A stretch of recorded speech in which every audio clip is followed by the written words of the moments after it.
हाँ जी, welcome to MD senior secondary school in YouTube channel. बेटा, आज हम कक्षा 10वीं के विषय विज्ञान के पाठ 11 मनुष्य की आंख और रंग बिरंगा संसार के बारे में पढ़ेंगे। हमने इसकी फर्स्ट वीडियो जो है वो डाल दी है, मनुष्य की आंख। आज हम इसके बाकी के टॉपिक क्लियर करेंगे। सबसे पहले बच्चे आ गया नेत्र की स्पंजन क्षमता। स्पंजन क्षमता क्या होती है? अभिनेत्र लेंस की वह क्षमता जिसके कारण लेंस अपनी फोकस दूरी को समायोजित कर सकता है।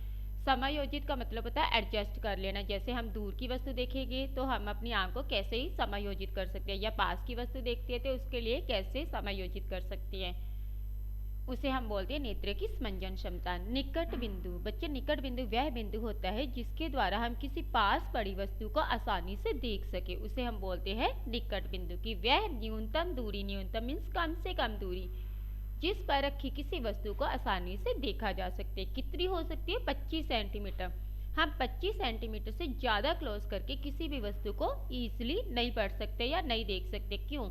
क्योंकि हमारी जो आंख का लेंस होता है उसके बच्चे सिकुड़ने की और रिलैक्स होने की जो क्षमता होती है वो एक अलग होती है। जैसे उसकी सिकुड़ने की जो क्षमता है 25 सेंटीमीटर, इससे ज़्यादा वो सिकुड़ नहीं सकता। इसकी हम एग्जाम्पल लेते हैं, उदाहरण लेते हैं। जैसे बच्चे, एक रबर बैंड है। रबर बैंड को अगर मैं जितना ज़्यादा उसको खींचूंगी तो उसकी खींचने की भी एक समर्था होगी। अगर उसको मैं उस लिमिट से ज़्यादा क्रॉस करूंगी तो वो टूट जाएगा। अब उसे जब मैं छोड़ देती हूँ तो वो अपने पहले वाली पोजीशन में आ जाता है, और उसके पहले वाली पोजीशन में भी आने की एक समर्था होती है। मीन्स उससे ज़्यादा वो अपने आप को क्लोज नहीं कर पाएगा। उसी तरह हमारा लेंस है, अगर हमने किसी दूर की वस्तु को देखना हो तो ये अपने आप को पतला कर लेता है, ठीक है, अपने आप को क्या कर लेगा? थिन कर लेगा, ठीक है, और लंबाई बना देता है। मीन्स हम दूर की वस्तुओं को ईजिली देख सकते हैं। लेकिन इसकी क्या है? क्लोज होने की। अगर हमने किसी पास की वस्तु को देखनी हो तो ये अपने आप को थिक कर लेता है, लेकिन इसके थिक होने की भी एक समर्था है कि इससे ज़्यादा ये अपने आप को और ज़्यादा मोटा नहीं कर पाता।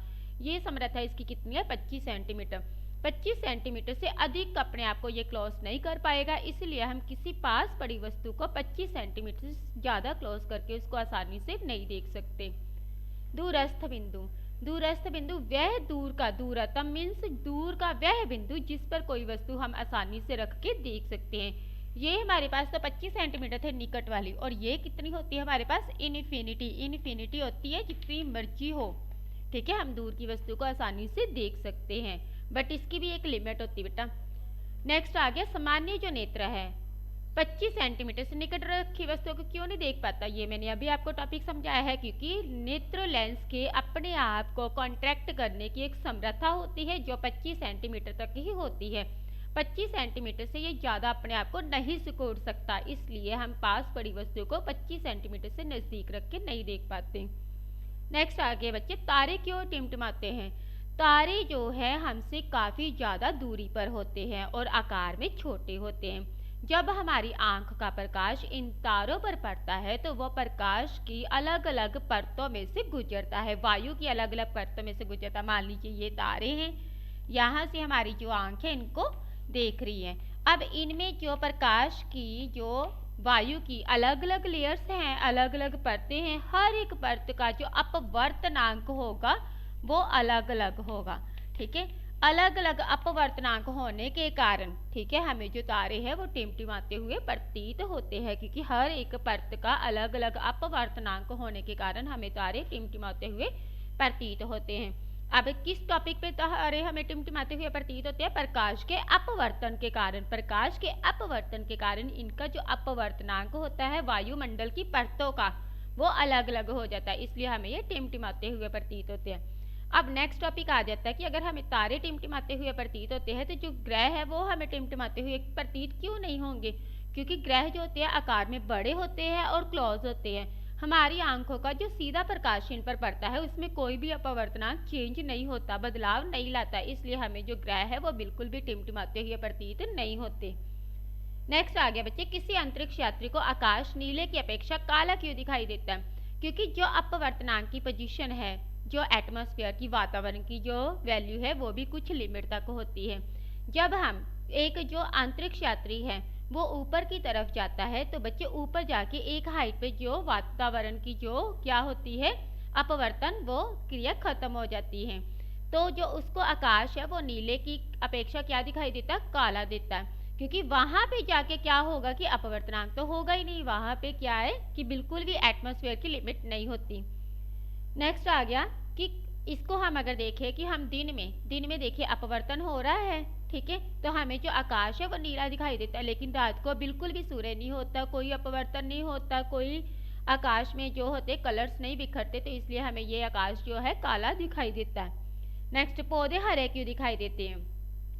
पौधे मीन्स इसका ये भी क्वेश्चन आ सकता है कि हमें कोई वस्तु रंगीन क्यों दिखाई देती है, कि जब प्रकाश किसी वस्तु पर पड़ता है तो वह सभी रंगों को सोख लेता है और जिस रंग को वह परावर्तित करेगा वो हमें उसी रंग का ही प्रतीत होता है। जैसे पौधों ने सभी रंग सोख लिए लेकिन उन्होंने क्या किया, हरा रंग परावर्तित कर दिया, तो हमें वो पौधे जो है हरे रंग के ही दिखाई देती है। इसका बच्चे ये भी क्वेश्चन आ सकता है कि हमें कोई वस्तु रंगीन क्यों दिखाई देती है?